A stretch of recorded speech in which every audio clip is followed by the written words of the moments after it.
memberitakan Injil. Dan itu pun bukan dengan hikmat perkataan supaya salib Kristus jangan menjadi sia-sia. Demikian bacaan Alkitab.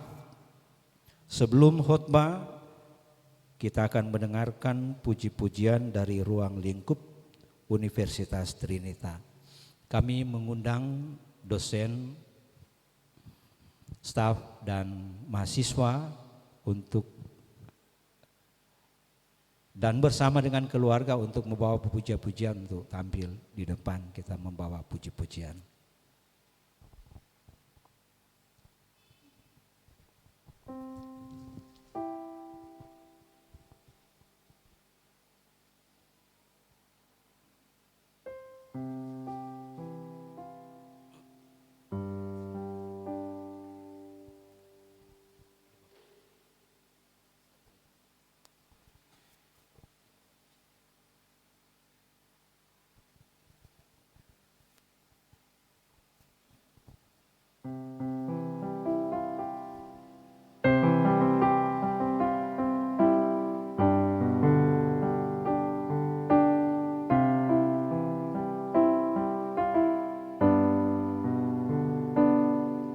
Alangkah bahagianya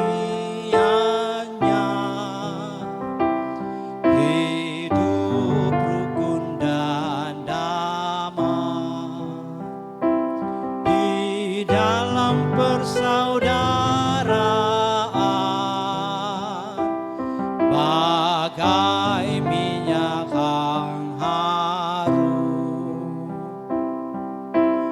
Alangkah bahagianya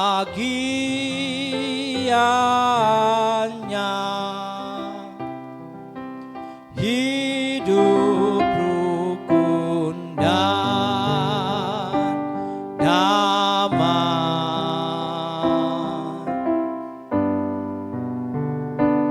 ibarat embun yang segar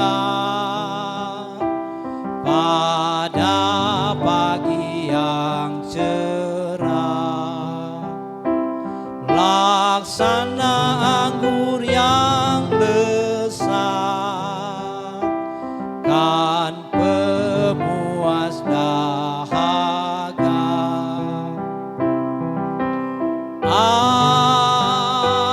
Alangkah bahagianya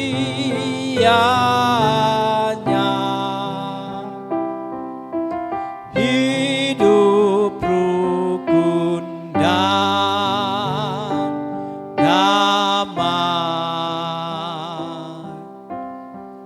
Terima kasih.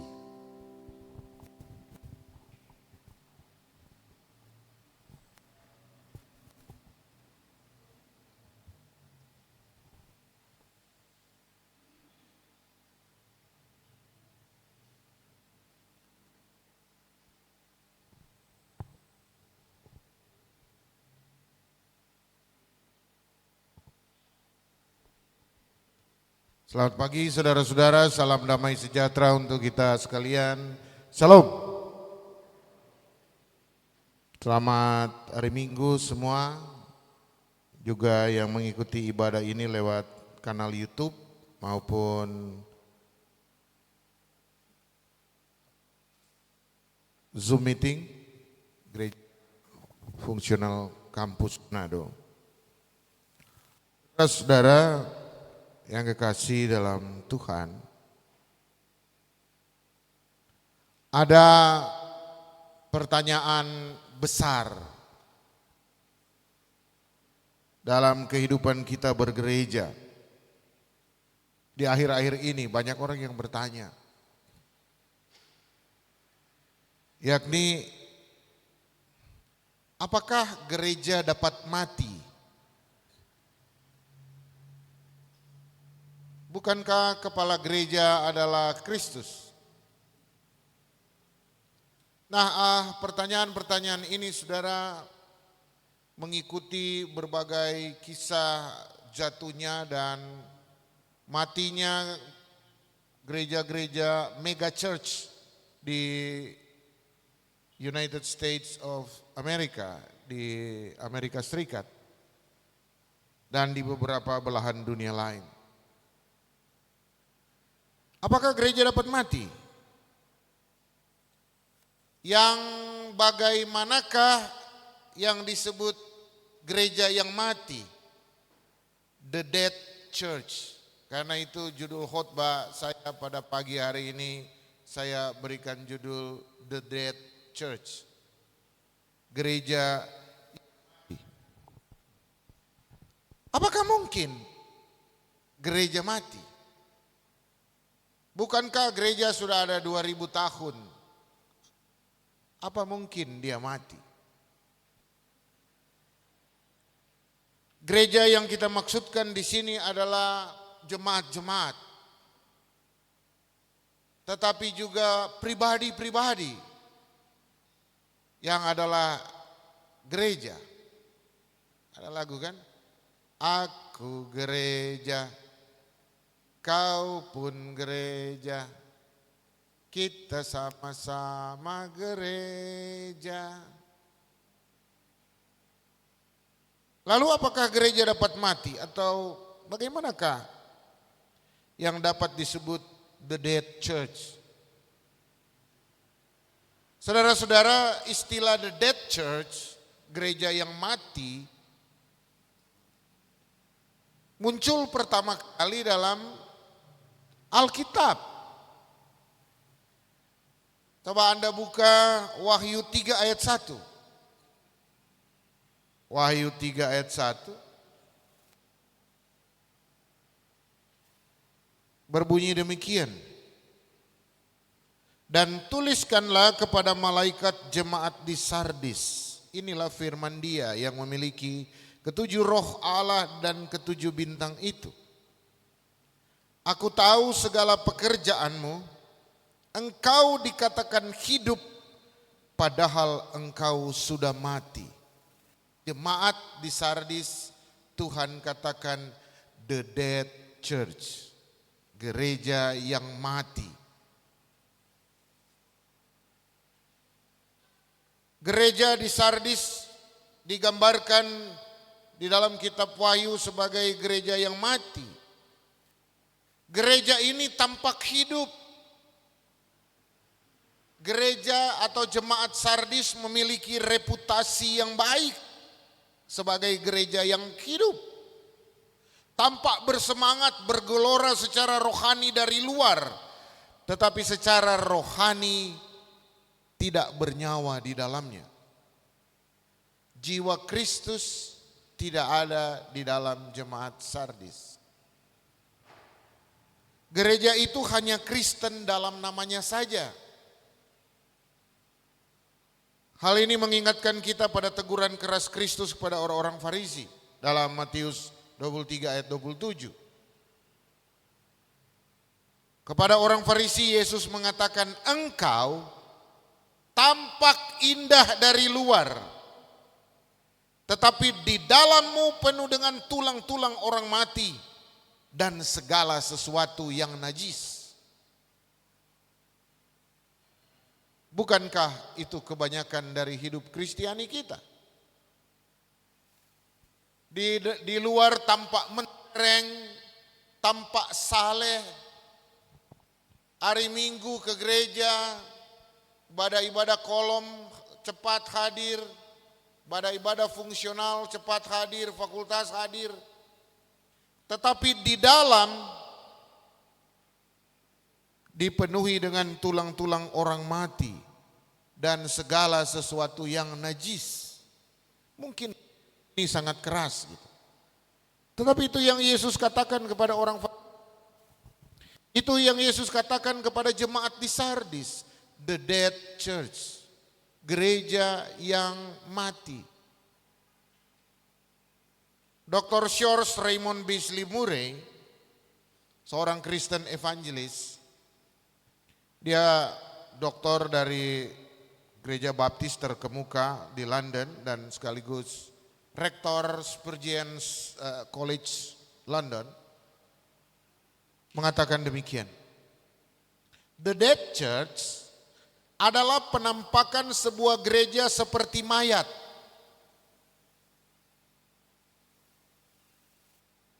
Di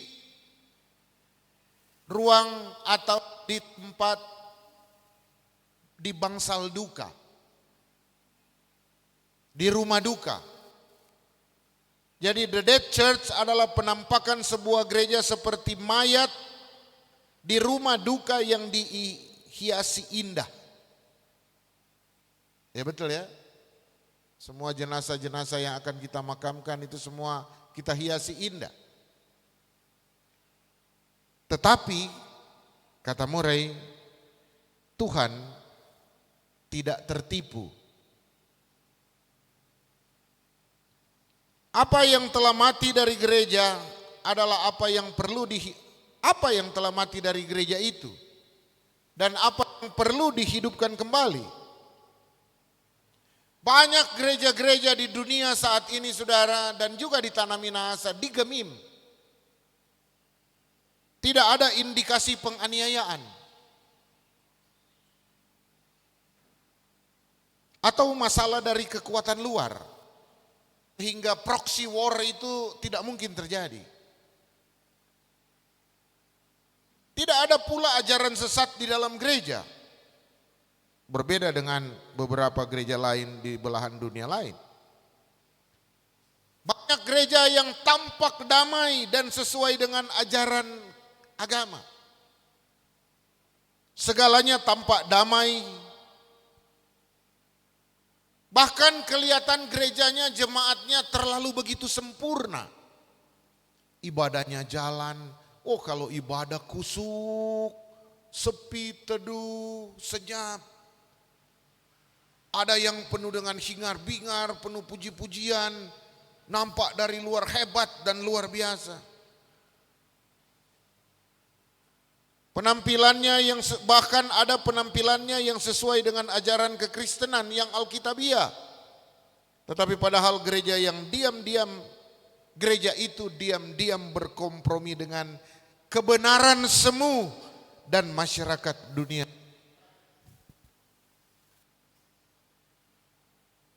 Hal itu mungkin menjelaskan penampilan luarnya yang tenang, tetapi imannya lesu.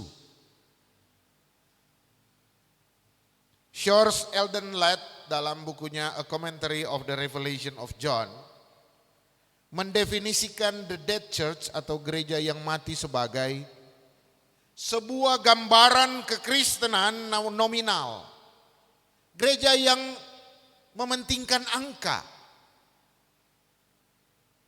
Tampak ramai dan makmur secara hal lahiriah, sibuk dengan kegiatan-kegiatan keagamaan eksternal, tetapi tanpa kehidupan dan kuasa spiritual, kuasa Roh Kudus. Kristus tidak ada di dalam gereja-gereja itu. Mereka hanya menjadi sekumpulan arisan ibu-ibu muda.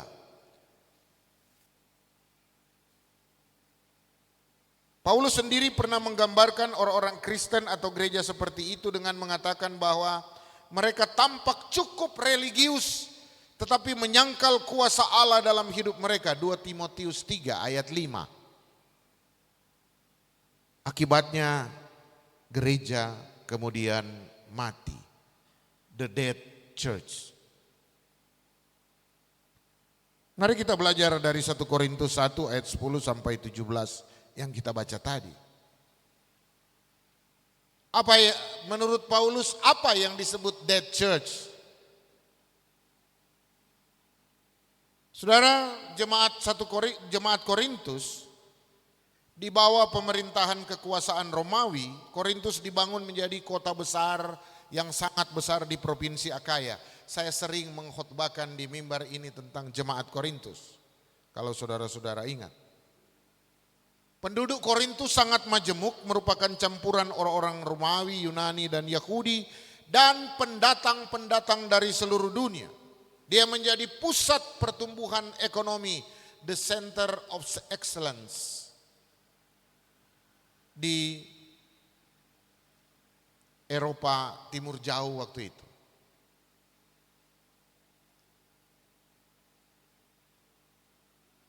dalam 1 Korintus 1 ayat 4 sampai 7, Paulus bahkan mengucap syukur dan menyatakan bahwa jemaat Korintus adalah jemaat yang kaya dalam segala hal, baik dalam perkataan maupun pengetahuan, dan tidak kekurangan satu karunia pun. Tetapi kenapa jemaat Korintus memiliki indikator menurut Paulus jemaat ini adalah, gereja ini adalah the dead church, gereja yang mati. Jemaat ini hebat, tidak ada ancaman yang dapat membahayakan kesatuan tubuh Kristus. Tidak ada ancaman eksternal. Mereka tumbuh sebagai jemaat-jemaat yang hebat dan luar biasa. Dalam kisah dijelaskan bahwa jemaat Korintus didirikan oleh Paulus. Selama 1,5 tahun Paulus pernah tinggal di Korintus dan menjadikan Korintus sebagai salah satu pusat penginjilan untuk dunia. Sama seperti yang ada dalam kehidupan gereja masa kini, di Korintus memiliki figur-figur yang menjadi idola. Disinilah awalnya jemaat Korintus menjadi the dead church, gereja yang mati.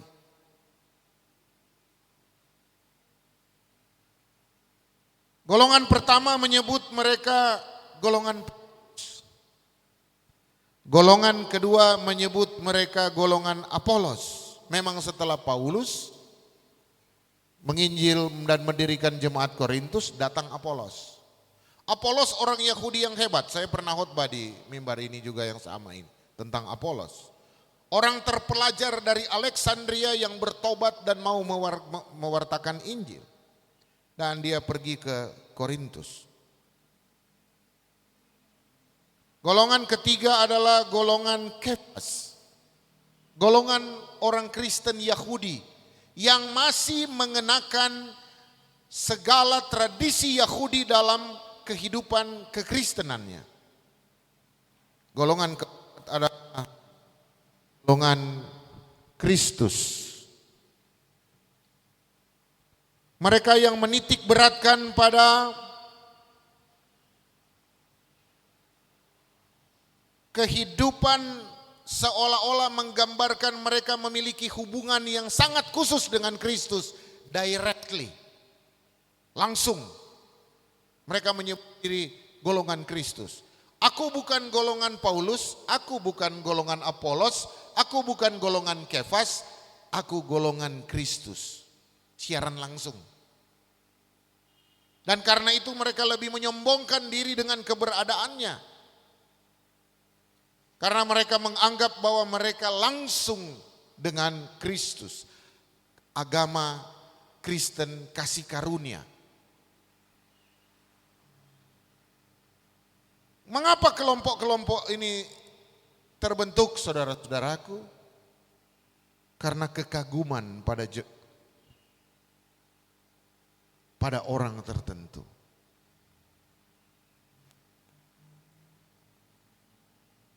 Semua tokoh tersebut memang memiliki kualifikasi yang hebat. Namun mereka lupa bahwa yang melakukan segala sesuatu dalam jemaat adalah Kristus. Pemujaan terhadap tokoh atau kultus individu telah menggantikan posisi Kristus di dalam gereja, di dalam jemaat. Kristus sebagai kepala gereja dipinggirkan oleh ketokohan, oleh idealisme, idolalisme.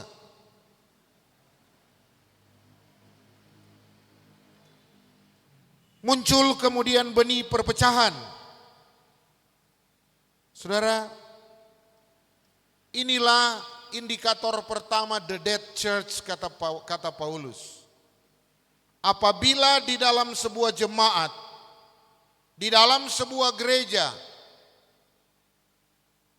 muncul kultus individu, maka gereja itu gereja yang mati.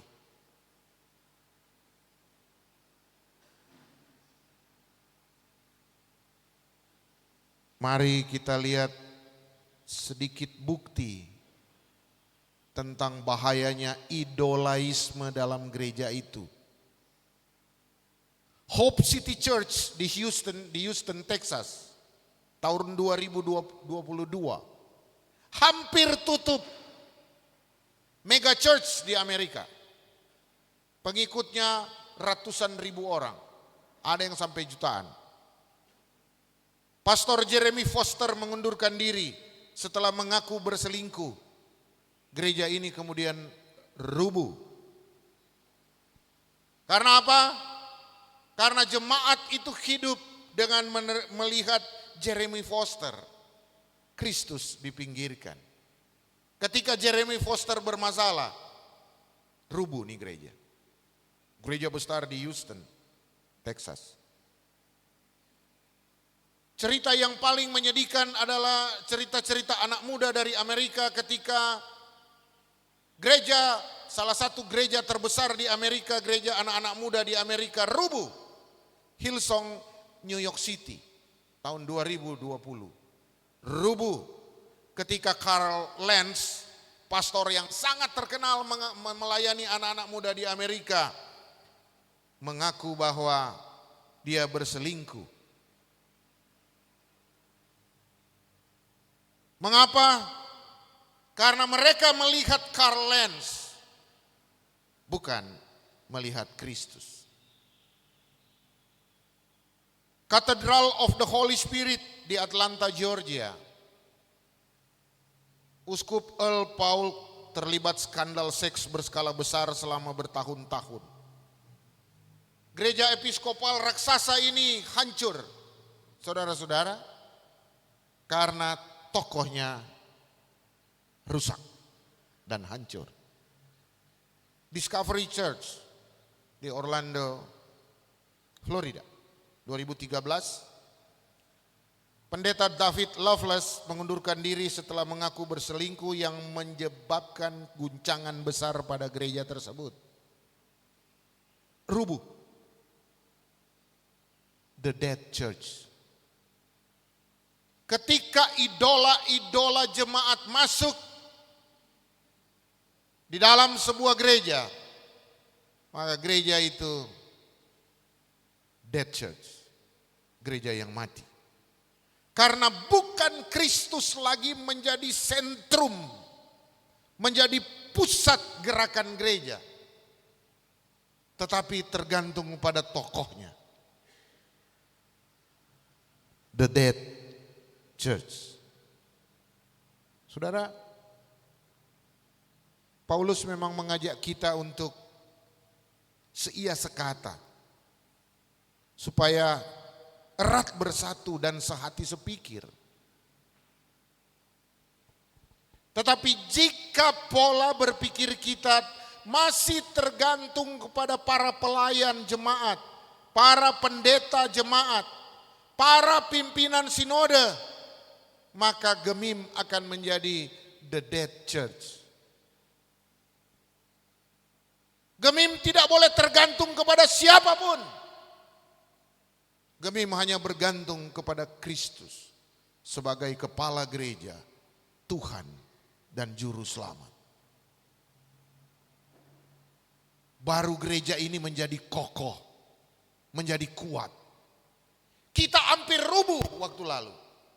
Ketika ketua sinode kita jadi terpidana. Ketika tanggal 27 November ada ketua sinode yang baru. Dan beberapa hari kemudian ada yang mengumumkan diri juga sebagai ketua sinode. Tapi puji Tuhan, Tuhan baik untuk kita semua. Kita bisa melewati itu sampai dengan sidang majelis sinode tahunan. Ada ketua sinode yang sah sekarang yang sementara membaharui diri. Puji Tuhan. Suatu bukti bahwa Gemim bukanlah dead church yang tergantung kepada tokoh tertentu. Gereja harus terus hidup. Kenapa? Karena Kristuslah pusat. Karena Kristuslah epicentrum persekutuan kita.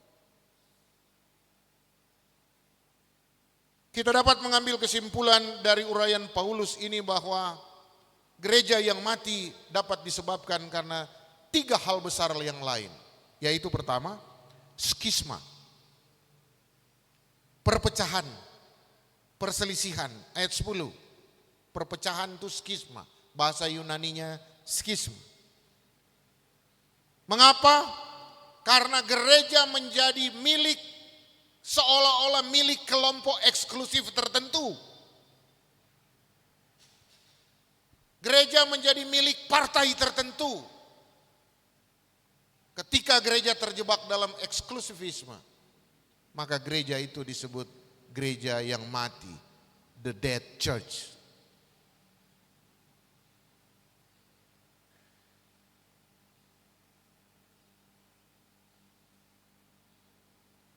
Saudara-saudara, skisma pernah menghancurkan kehidupan gereja. Skisma yang paling besar terjadi pada tahun 1058. Ketika gereja terpecah menjadi 2 kelompok besar, yaitu gereja Ortodoks Timur dan gereja Katolik. Yang satu berpusat di Alexandria, yang satu berpusat di Roma. Skisma besar terjadi. Karena apa? Karena perbedaan pemahaman tentang gereja.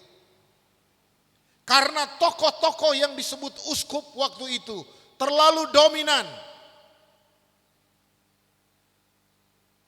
Terbelah 2 gereja abad ke-11, tahun 1052-1058. Gereja menjadi gereja Ortodoks Timur dan gereja Katolik Roma.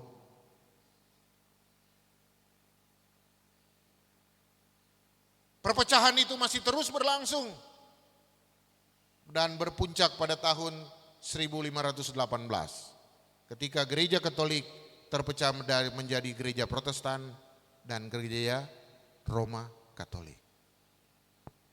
Gereja Protestan masih terurai lagi sampai hari ini. Ada sekitar 97.000 denominasi Protestan di seluruh dunia. Dan sebagian besar ada di Sulawesi Utara. Tempat kita hidup hari ini. Hal yang kedua menyebabkan perpecahan gereja karena yang sudah saya sebutkan tadi. Gereja tidak lagi kristosentris. Ayat 13. Bukan Kristus yang utama lagi tetapi terjadi kultus individu.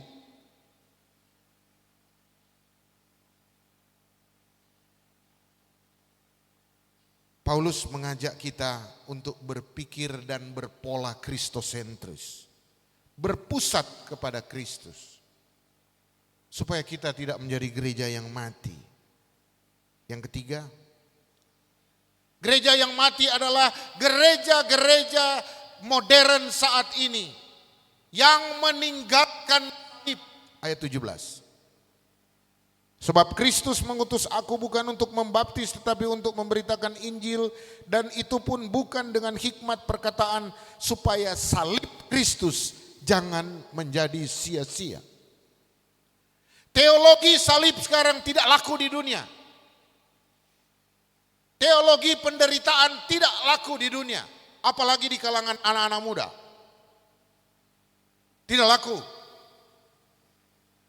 Via Dolorosa sekarang, teologi Via Dolorosa menjadi hambar bagi anak-anak muda. Yang masa depannya semakin sulit.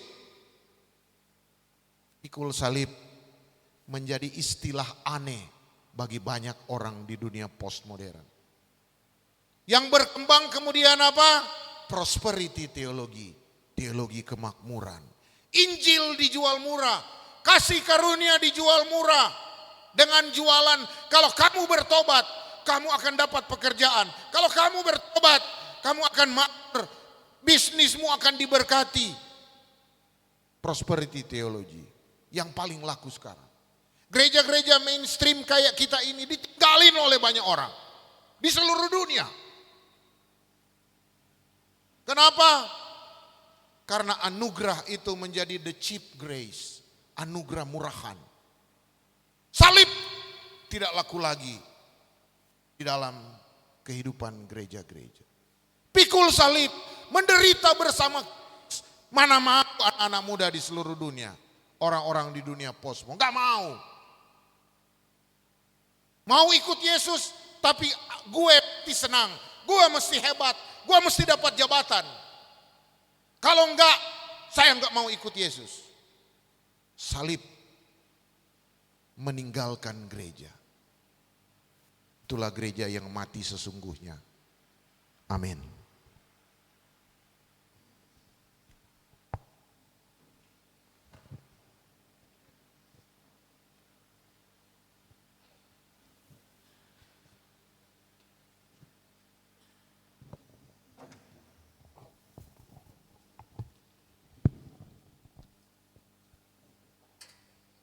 Jemaat yang diberkati oleh Tuhan kita Yesus Kristus, marilah kita memberi persembahan dengan sukacita.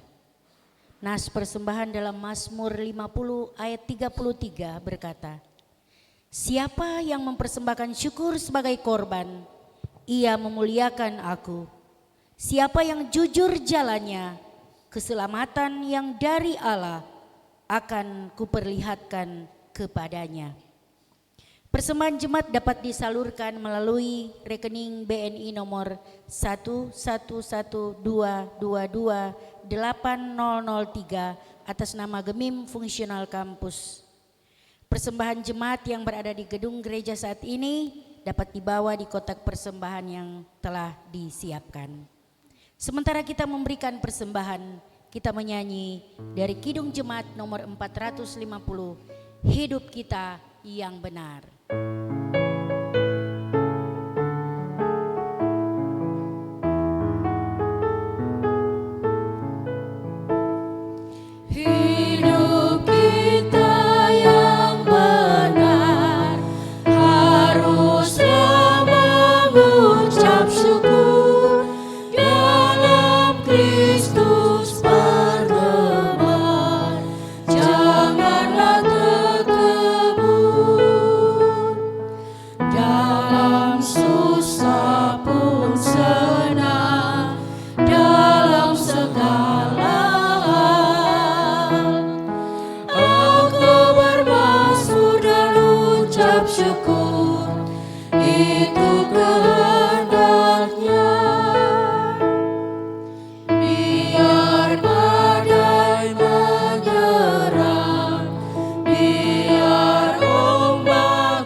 Kita akan masuk dalam doa syafaat, dan sebelum kita berdoa, mari kita memuji Tuhan dengan lagu rohani, bagi Tuhan tak ada yang mustahil.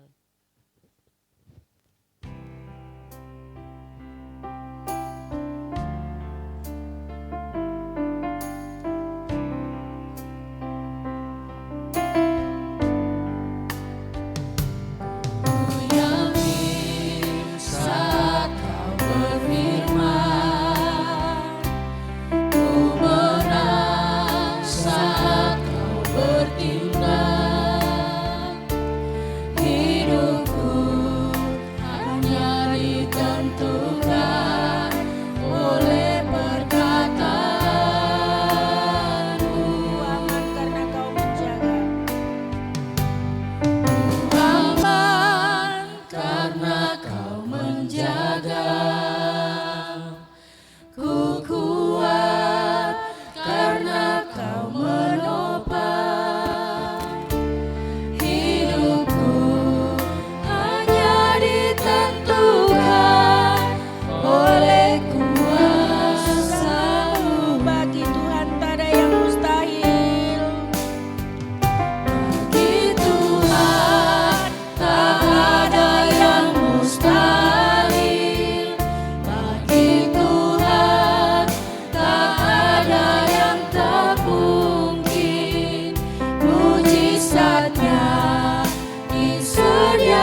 Saudara-saudara, mari kita berdoa. Bapa yang di sorga, Tuhan, di dalam nama Yesus Kristus, inilah ungkapan syukur jemaat-Mu. Makasih banyak Tuhan untuk semua hal yang telah kami terima di sepanjang minggu yang lewat. Kasih sayang Tuhan, penyertaan Tuhan, berkat-berkat Tuhan, perlindungan Tuhan, dan keselamatan dari Yesus Kristus. Makasih banyak Tuhan Yesus for semua hal yang boleh jemaat-Mu terima daripadamu. Ada kehidupan yang penuh dengan sukacita, ada sehat dan kuat yang Tuhan sudah berikan kepada kami. Terpuji nama Tuhan. Kami boleh tiba di bulan yang baru setelah kami menyelesaikan dalam kehidupan di sepanjang bulan Januari. 1 Februari hari ini Tuhan bagikan untuk kami. Terpuji nama Tuhan. Engkau Allah yang sungguh baik bagi jemaat-Mu, bagi gereja-Mu, dan bagi kami semua. Allah Bapa, Tuhan, di dalam nama Yesus Kristus, sebagai pribadi dan jemaat, sebagai umat-Mu, kami berdoa, jangan biarkan kami, jemaat-Mu, Gereja Masihi di Injili di Minahasa, gereja-Mu, untuk menjadi gereja yang mati, the dead church. Jauhkan kami dari skisma,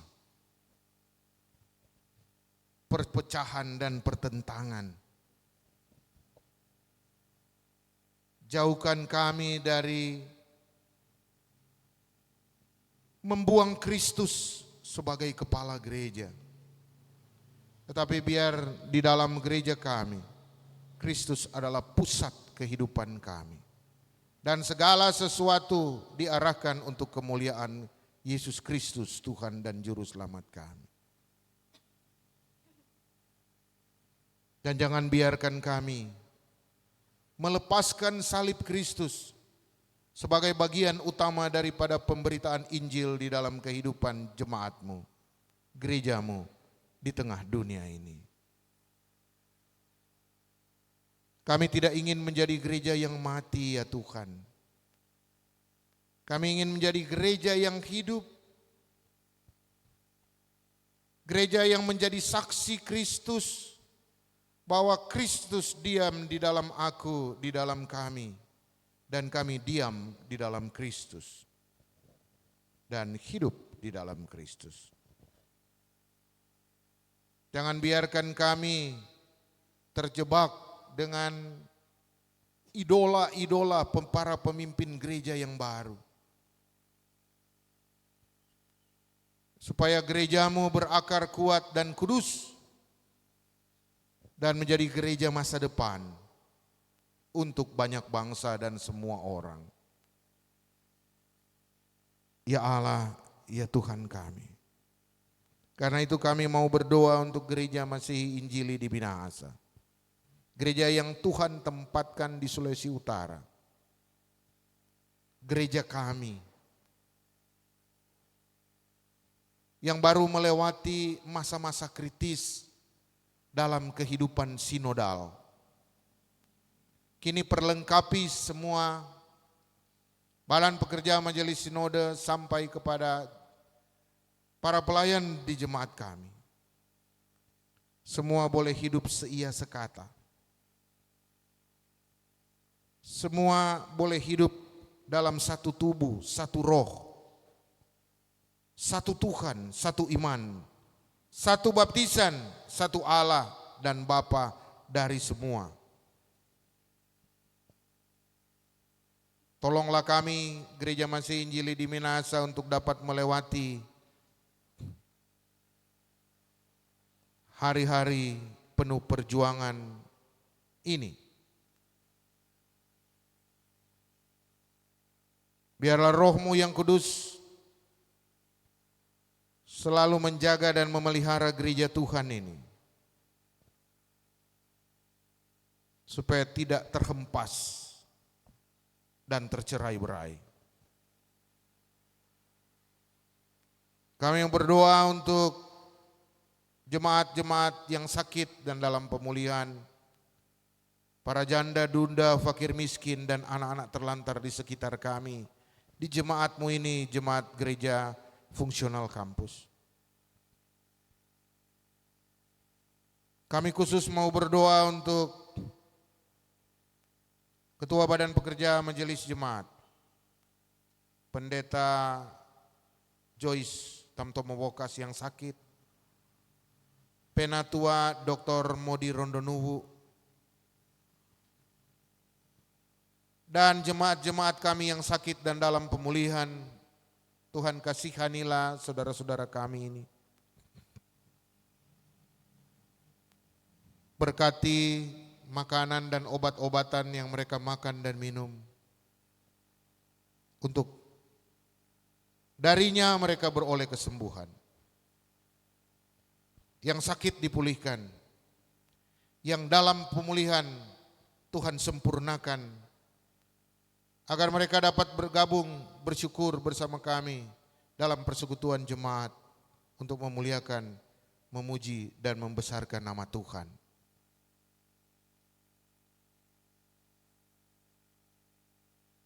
Kami berdoa juga untuk saudara-saudara kami yang merayakan hari ulang tahun pribadi dan keluarga minggu yang lalu dan yang akan berjalan ini. Clay Kevin Job Christian Lolowang, Matias Dwi Putra Kaunang Esket, Dr. Kristelina Sangirta Tirtamulya SPA, Riddle Ecclesio Mateos,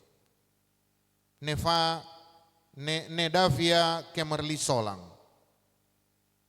Saudara Marlinda Paransi, Ripka Angelita Felicia Mingkit, Saudari Erik Yekio Kristania Lolowang, Saudara Andrea Yanis, Penatua Dr. Andes Franky Ernayoan MPA PhD, keluarga Penatua Indri Selovita Warongan Manembu yang boleh merayakan hari ulang tahun kehidupan berkeluarga, dan keluarga Penatua Yehosua Sinolungan Lumowa. Mereka yang mengucap syukur ini ya Tuhan. Tuhan berikan kasih setia dan kasih karunia-Mu. Mereka boleh mengalami kesehatan, kekuatan. Mereka boleh sehat kuat dan umur panjang. Keluarga-keluarga yang merayakan syukur Tuhan memberkati. Jemaat-Mu yang telah membawa persembahan, baik jemaat-Mu yang mengikuti ibadah ini dan membawa persembahannya di kota-kota persembahan, maupun jemaat Tuhan yang mengikuti ibadah ini lewat kanal YouTube Gereja Kampus dan Zoom Meeting Gereja Fungsional Kampus. Diberkati semua apa yang telah diberikan oleh jemaat-Mu ini, supaya dapat memperkokoh jemaat Tuhan Gereja Kampus untuk bersaksi, melayani, berdiakonia, dan mengabarkan Injil. Tangan-tangan yang telah memberinya ya Tuhan, Tuhan kembalikan berkat atasnya. Kami berdoa untuk pembangunan gereja kampus yang baru. Tuhan berkatilah kami semua yang sedang mengusahakannya. Tuhan buka jalan, berikan hikmat kepada panitia, kepada Bapak Rektor, kepada seluruh pelayan khusus, dan kami semua jemaat-Mu. Sehingga gereja ini boleh kembali kami bangun perlahan-lahan menuju kepada kesempurnaannya.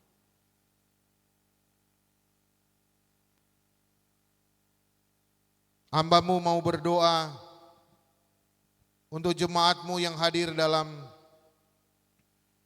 persekutuan ini. Tuhan berkati semua pekerjaannya, bisnisnya, usahanya. Berikan sehat dan kuat untuk mereka semua jemaat-Mu ya Tuhan.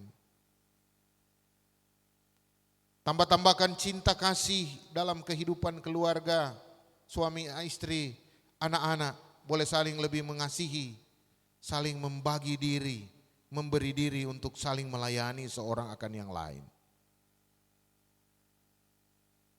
Kami mau berdoa untuk pelayanan di kampus-kampus, di Universitas Samratulangi, Institut Agama Kristen Negeri Manado, Universitas Pembangunan Indonesia Manado, Sekolah Tinggi Ilmu Ekonomi El-Fatah Manado, Universitas Trinita Manado, dan jemaat sekitar gereja kampus. Tuhan memberkati perguruan tinggi ini dan pelayanan pekabaran Injil di dalamnya, agar perguruan tinggi ini semakin dicintai oleh masyarakat dan menghasilkan lulusan-lulusan yang tinggi ilmu, tinggi iman, tinggi pengabdian.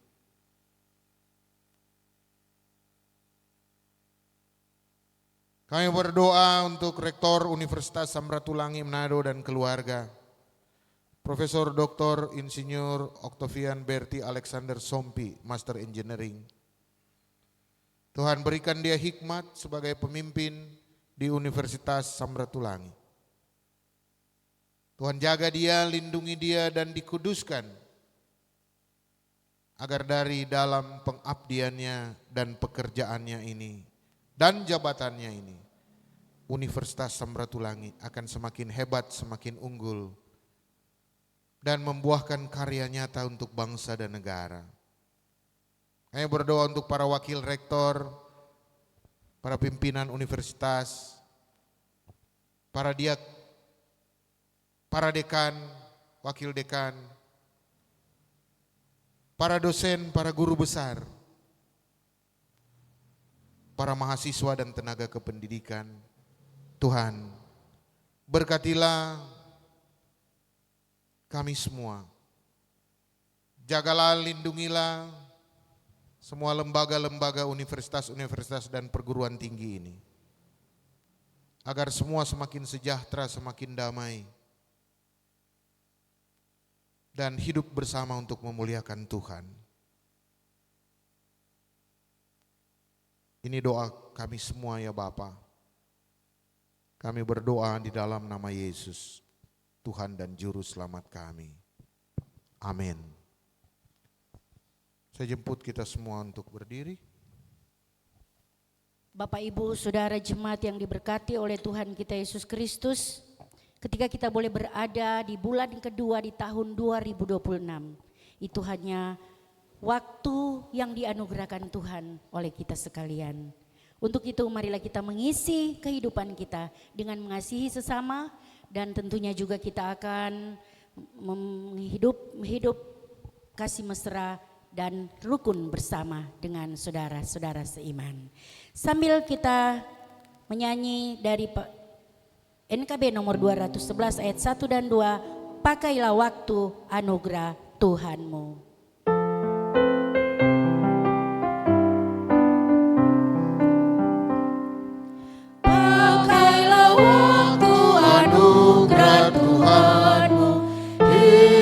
Singkat bagaikan kembang, mana benda yang kekal di hidupmu, hanyalah kasih tak akan lekang.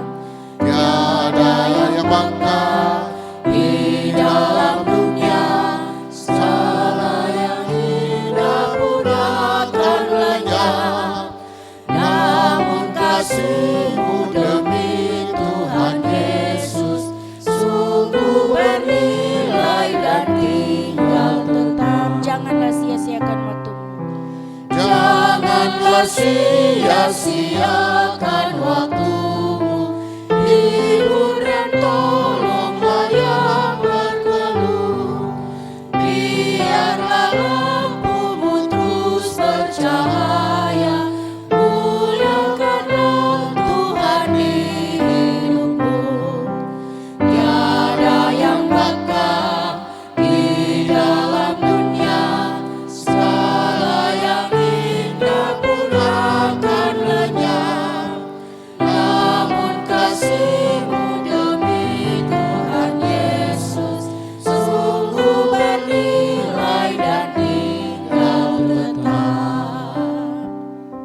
saudara-saudaraku, pergilah dalam damai sejahtera dan jadilah berkat bagi semua orang. Hiduplah sebagai seorang yang merdeka dan jangan lagi memperhamba diri dalam dosa. Sampaikanlah salam kepada tiap-tiap orang yang kau jumpai dalam kehidupanmu. Terimalah berkat Tuhan dan pergilah dengan selamat. Kasih karunia Tuhan Yesus Kristus dan kasih Allah dan persekutuan Roh Kudus menyertai saudara-saudara sekalian sekarang ini dan sampai selama-lamanya.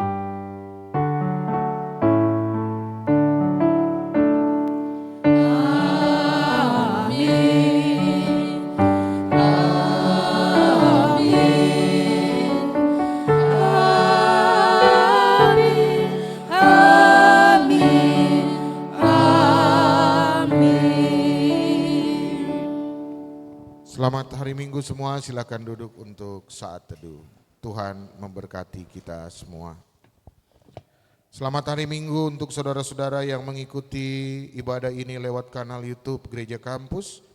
Selamat hari Minggu untuk saudara-saudara yang mengikuti ibadah ini lewat Zoom meeting.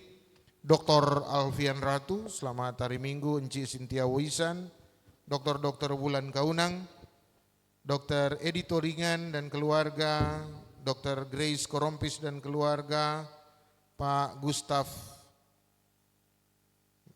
Mamangke, Profesor Hiriko Manalip, selamat hari Minggu Prof, selamat hari Minggu beserta keluarga, Bapak Jeffrey, Ibu Yeni Kando, Ibu Diaken Jeti Timpal, Bapak Kawilarang, selamat hari Minggu, Bapak Profesor Markus Lasut dan keluarga, selamat hari Minggu. Bapak Markus Umbo, NER, selamat hari Minggu. Ibu Melissa Marhet, Penatua Dr. Modi Rondonuwu, Profesor Dr. Nova Kapanto, Ibu Diaken Rita Tarore, selamat hari Minggu. Bapak Rudi Tenda, Penatua Dr. Sandra Pakasi, selamat hari Minggu. Penatua Ibu Sri Sondak, Nertoal Palilingan, Bapak Penatua Ferry Londa, Profesor senior kita Vicky Panalawan, selamat hari Minggu Prof. Bapak Fikson, Ibu Vivi, dan saudara-saudara semua sekalian yang tidak menuliskan namanya di identitas ini, selamat hari Minggu. Tuhan memberkati kita semua.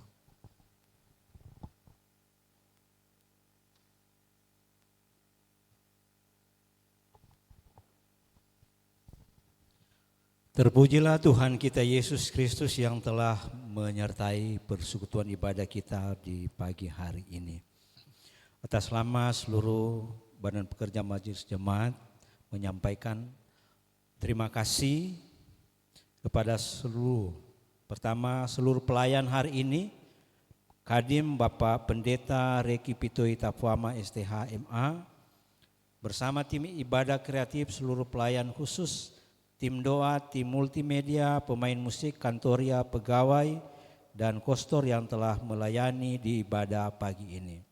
Dua seluruh jemaat yang telah beribadah bersama Gemim Fungsional Kampus pada hari ini, disampaikan banyak terima kasih kepada Rektor Universitas Samratulangi, Profesor Dr. Insinyur Octavian Berti Alexander Sompi, Magister Engineering IPU ASEAN Engineering, bersama Ibu Dr. Insinyur Okstan Kalesaran MSc. Disampaikan banyak terima kasih juga untuk Bapak Ibu pimpinan Universitas Trinita Manado, para dosen, tenaga kependidikan, mahasiswa, serta keluarga besar RLP Universitas Trinita Manado yang hadir dan yang bertugas melayani dalam ibadah di pagi ini.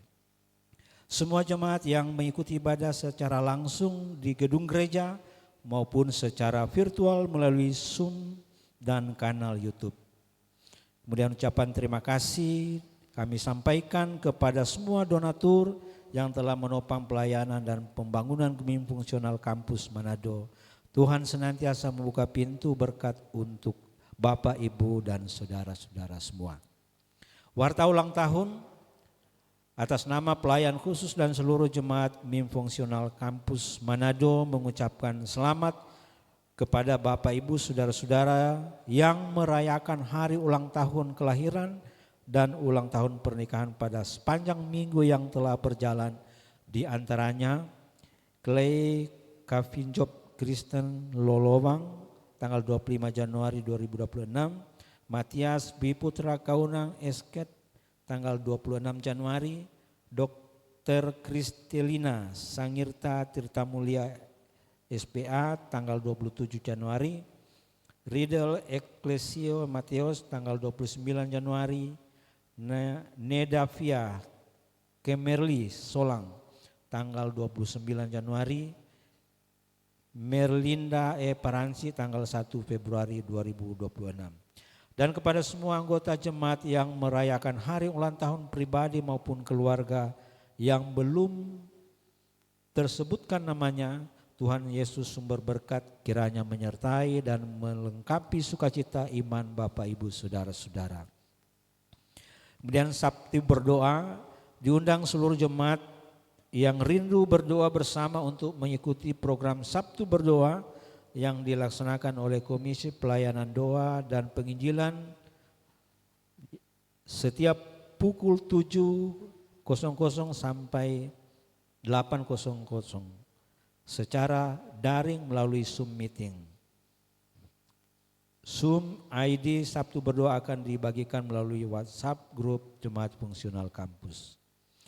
Informasi untuk petugas ibadah Minggu 8 Februari 2026, Kadim dari wilayah Manado Barat Daya, P1 Penatua Widya Maasi, P3 Diaken Engrine Nindi, Koordinator Ibadah Diaken Febi Kolibu, Pembawa Puji-pujian RLP UNPI Manado, Penjemput Jemaat dan Pengatur Persembahan RLP FIB Unsrat dan Setia El Fatah Manado, BPMJ penanggung jawab Diaken Grace Krompis. Demikian warta yang dapat kami sampaikan. Terima kasih untuk kebersamaan kita. Selamat hari Minggu. Tuhan Yesus memberkati kita semua. Shalom. Untuk doa Kadim diundang kepada seluruh pelayan khusus untuk tampil di depan. Kita akan mendoakan Kadim kita.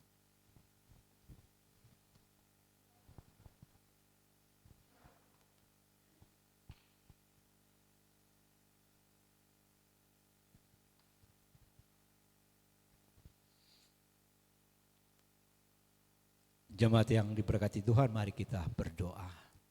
Terpujilah Engkau Bapa di dalam surga, atas pertolongan dan tuntunan-Mu kami boleh beribadah pada minggu hari ini di gereja ini. Ibadah telah berlangsung dengan penuh sukacita.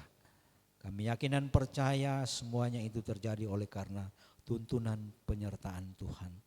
Kami mengucap syukur oleh karena tuntunan-Mu juga Engkau telah menyertai Bapak Pendeta Riki Pitoita Fuama STH MA yang menjadi saluran berkat untuk menyampaikan kebenaran firman-Mu pada hari ini.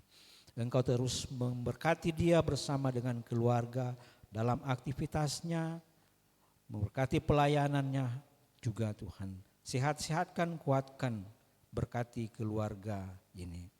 Bapa di dalam surga, kami akan pulang ke kediaman kami masing-masing. Engkau kiranya menyertai kami agar supaya kami boleh tiba di rumah kami dengan selamat sejahtera. Setelah ibadah ini juga kami akan menerima makanan untuk tubuh jasmani kami. Engkau memberkati semua yang tersedia ini agar melalui makanan dan minuman ini menjadi kekuatan yang baru di dalam tubuh jasmani kami. Ini doa kami Tuhan, di dalam nama Yesus kami berdoa. Amin.